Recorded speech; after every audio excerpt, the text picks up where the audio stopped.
El Sacro Imperio Romano Germánico, también llamado Primer Reich, al parecer nunca cayó y por el contrario, a través de los tiempos se fue transformando. De hecho, en los libros de historia quedó consignada la existencia de un segundo Reich, que fue el Imperio Prusiano, y de un tercer Reich, que fue la Alemania Nacional Socialista, y supuestamente, después de la Segunda Guerra Mundial, este imperio desapareció. Sin embargo, ¿considerarían ustedes la posibilidad de que actualmente estemos viviendo bajo el poder y la influencia de un cuarto Reich, o sea, de un cuarto imperio alemán, y peor aún, que sea el culto a Saturno quien lo controla? Analizando la información de la que disponemos en la actualidad, usted podría pensar que es poco probable que un imperio cristiano germánico de origen medieval haya llegado hasta nuestros días y que esté gobernando el mundo en el que vivimos. Y es que si nos vamos a los tiempos del emperador romano Teodosio, en el año 379 de nuestra era, vemos que el cristianismo ya enfrentaba las amenazas de los pueblos paganos de raza germánica. Tras la muerte de Teodosio en el año 394, la administración romana decidió dividir el imperio en dos partes: Imperio Romano de Occidente, con capital en Roma, e Imperio Romano de Oriente, con capital en Constantinopla. Durante los años siguientes, los pueblos germánicos aumentaron la frecuencia y dureza de sus ataques e invasiones hasta que finalmente lograron la caída de la parte occidental en el año 476 y hacerse con el control casi total de Europa, pero el dominio no fue completo porque los romanos dejaron algo que se los impidió, y esto fue el cristianismo. Siglos más tarde, cuando Carlomagno puso bajo dominio de los francos y de su imperio carolingio a la mayor parte de los antiguos territorios del desaparecido Imperio Romano de Occidente, obligatoriamente tuvo que casarse con una princesa cristiana y someter a validación del Papa de Roma su título de emperador, porque sólo así podía lograr que su autoridad fuera aceptada por los habitantes y súbditos que por aquellos tiempos ya estaban cristianizados, y además, al establecer la alianza con la Iglesia de Roma, se le confirió también el título de Imperator Romanorum, cuya traducción al español sería Emperador de los Romanos. Entonces, el Imperio Carolingio fue el primer intento de darle continuidad al cristiano Imperio Romano, pero esta vez en alianza con los francos, que recordemos era una tribu de origen germánico que se convirtió al cristianismo.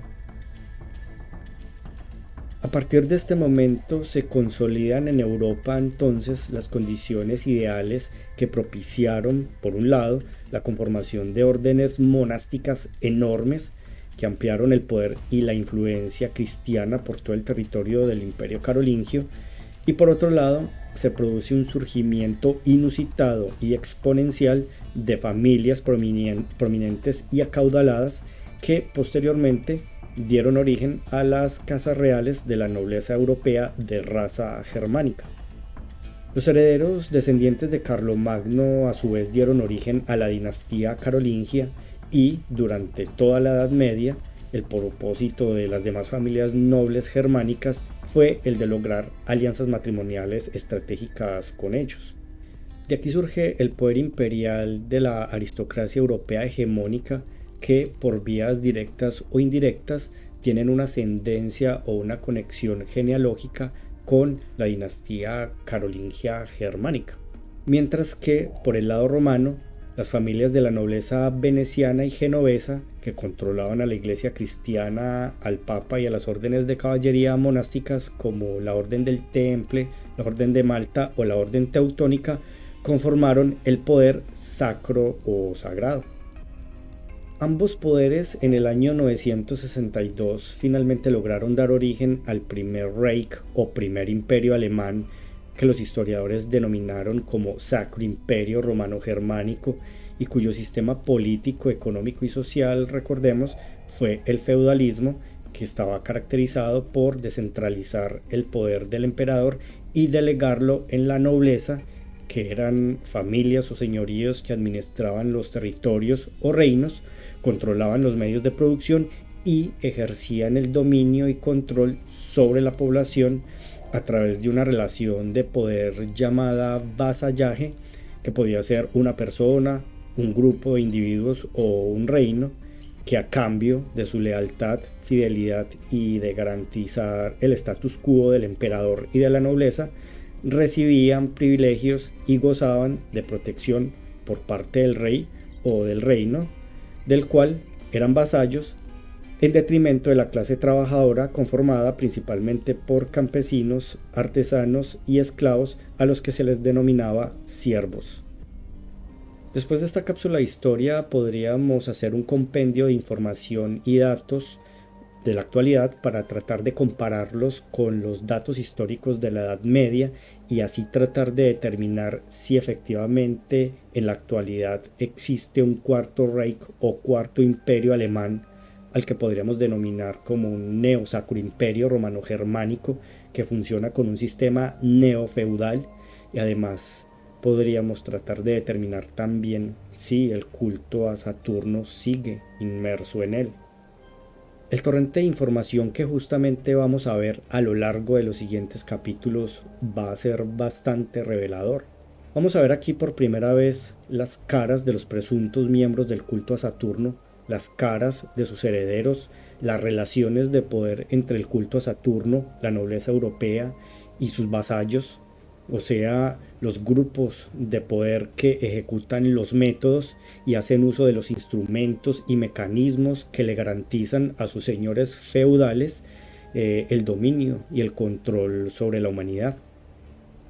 En definitiva, es mucha la información que tenemos para analizar, así que sin más preámbulos, empecemos.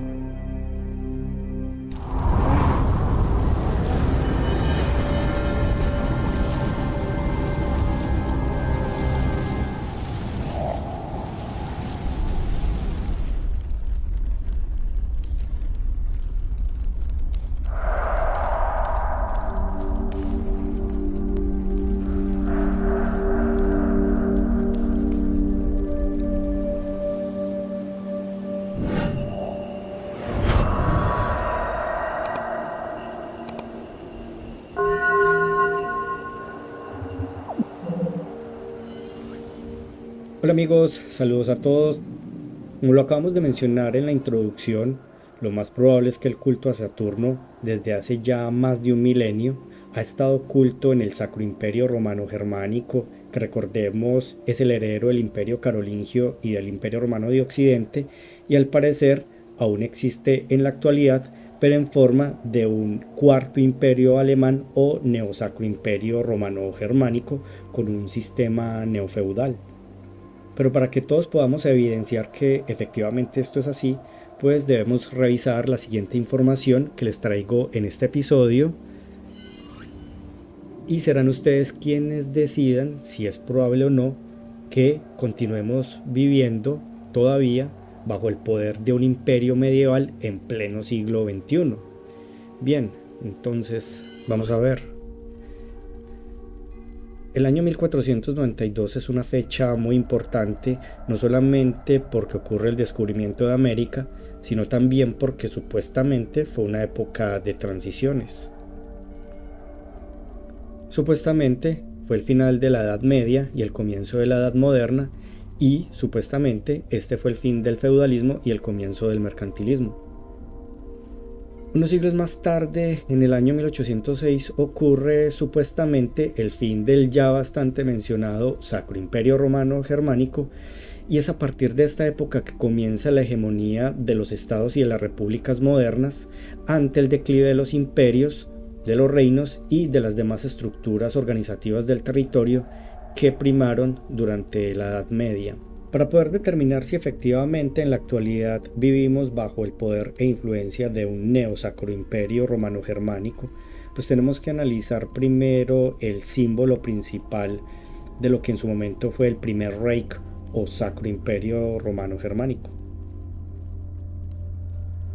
El águila bicéfala o águila de dos cabezas tiene un significado muy profundo, metafísico y esotérico para los miembros del culto a Saturno, y esto con seguridad lo vamos a explicar detalladamente en un video futuro, pero desde un aspecto más terrenal y para explicar de manera simple y general, podemos decir que una cabeza del águila representa el poder imperial de la raza germánica y la otra cabeza representa el poder sagrado de la Iglesia de Roma.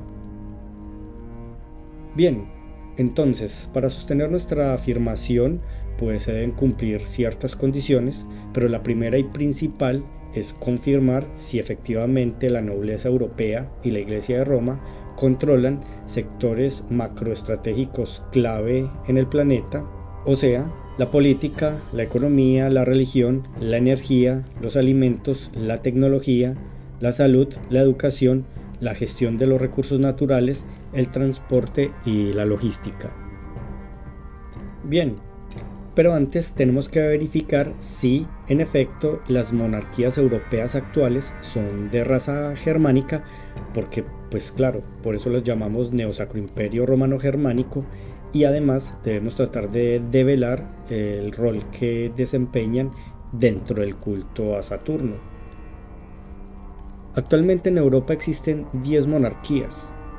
Están ubicadas en España, Reino Unido, Noruega, Suecia, Dinamarca, Países Bajos, Bélgica, Luxemburgo, Liechtenstein y Mónaco. La característica principal de las monarquías europeas es su linaje de sangre real, es decir, que sus descendientes deben ser de familias cuyos orígenes se remontan hasta la Edad Media o inclusive hasta épocas del Imperio Romano de Occidente. Entonces empecemos por España. El actual rey Felipe VI de Borbón y Grecia, aunque nació en Madrid, España, no es español, es de raza germánica. Su padre, el rey Juan Carlos de Borbón, es descendiente directo del rey Felipe V, que fue el primer rey de la Casa de Borbón en España. Aunque la Casa de Borbón es francesa, Felipe V es descendiente directo de Carlos V de Habsburgo, que fue emperador del Sacro Imperio Romano Germánico y también fue el primer rey de España de la dinastía de los Austrias.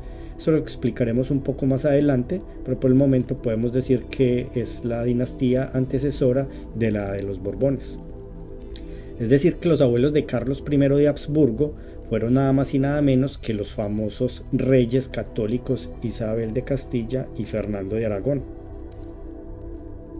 La Casa de Borbón es una rama descendiente directa de la dinastía de los Capetos, o sea, es una casa real de ascendencia carolingia.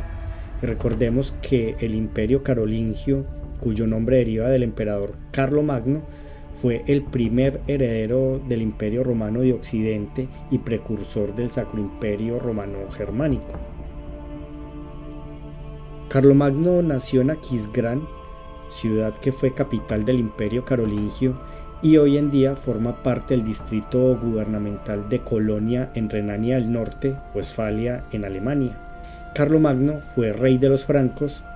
Los francos, recordemos, fue una tribu germánica que vivía cerca de Baja Renania y de los territorios ubicados al este del río Rin. Ahora veamos lo siguiente. La reina Sofía de Grecia es la madre de Felipe VI de Borbón. Ella pertenece a la casa de Glücksburg, que es una de las ramas más importantes de la casa de Oldenburgo.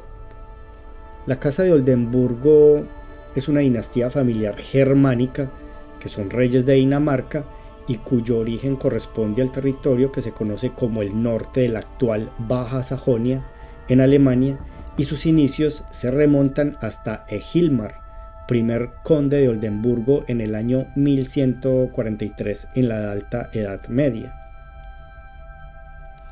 La tatarabuela de la reina Sofía era Victoria Adelaida, princesa del Reino Unido, hija del príncipe Alberto de Sajonia-Coburgo-Gotha y nada más y nada menos que la reina Victoria, apodada la abuela de Europa, y más adelante ya veremos por qué. La reina Victoria pertenecía a la casa real alemana de Hannover. Este dato es supremamente importante y tengámoslo muy presente a partir de este momento, porque a través de la casa de Hannover vamos a entenderlo todo. Entonces está claro que tanto la casa de Sajonia-Coburgo-Gotha como la casa de Hannover son linajes germánicos que pertenecieron al medieval Sacro Imperio. Así confirmamos pues que efectivamente el rey Felipe VI de España es de raza germánica. Bien, entonces, sigamos. Entonces, me imagino que muchos de ustedes en estos momentos se estarán preguntando si este señor será de raza germánica. Pues vamos a ver qué tan británica es la familia que gobierna desde el Palacio de Buckingham el destino de los ciudadanos ingleses desde hace ya bastantes siglos. Resulta que la casa de Windsor es la misma casa real de Sajonia, Coburgo y Gotha. Lo que pasa es que después de la Primera Guerra Mundial, en el Reino Unido surgió un sentimiento antigermánico porque Alemania fue su enemigo durante ese conflicto. Entonces el rey en ese momento, Jorge V de Sajonia, Coburgo y Gotha, para evitar un sentimiento hostil hacia la rama británica de su familia, que era de origen germánico, decidió cambiar el nombre a Casa de Windsor. Los abuelos del rey Jorge V eran, por supuesto, la reina Victoria de Hannover y el príncipe Alberto de Sajonia, Coburgo y Gotha, es decir, los mismos antepasados directos de la reina Sofía de Grecia, que como vimos es la madre del actual rey Felipe VI de España. El rey Jorge V era el tatarabuelo de la reina Isabel II, madre de Carlos, y el príncipe Felipe de Edimburgo, como es sabido, era el padre del rey Carlos III. Pero resulta que el abuelo de Felipe de Edimburgo fue el rey de los helenos Jorge I de Grecia de la Casa de Oldenburgo, que también es el mismo tatarabuelo de la reina Sofía de Grecia. Entonces el príncipe Guillermo y la princesa Leonor, futuros herederos a los tronos de Reino Unido y España respectivamente, son familiares y descienden directamente de la abuela de Europa, es decir, la reina Victoria, y también descienden de linajes de sangre pertenecientes a las dinastías germánicas de las casas de Oldenburgo, de Hannover y de Sajonia, Coburgo y Gotha, que recordemos todas ellas tienen su origen en la Alta Edad Media, en tiempos de los inicios del Primer Reich, es decir, el Sacro Imperio Romano Germánico. Bien, continuemos. Veamos qué pasa en Escandinavia. Los reyes Harald de Noruega, Carlos Gustavo de Suecia y Federico de Dinamarca pertenecen a la Casa de Oldenburgo. Particularmente Harald de Noruega y Carlos Gustavo de Suecia también son descendientes directos de la abuela de Europa, la reina Victoria, y por lo tanto pertenecen a las casas de Hannover y de Sajonia, Coburgo y Gotha. Es decir, que efectivamente estos tres reyes gobernantes en el norte de Europa también son familiares directos de Felipe VI de España y Carlos III de Reino Unido, por intermedio, por supuesto, de sus linajes germánicos de la Casa de Oldenburgo principalmente.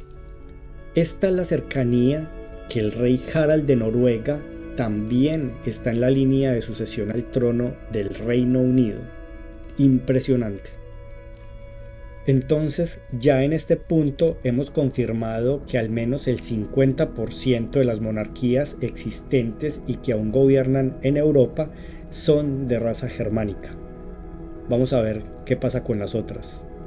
Echemos un vistazo ahora hacia Bélgica, Luxemburgo y Países Bajos para ver cómo está la situación allí.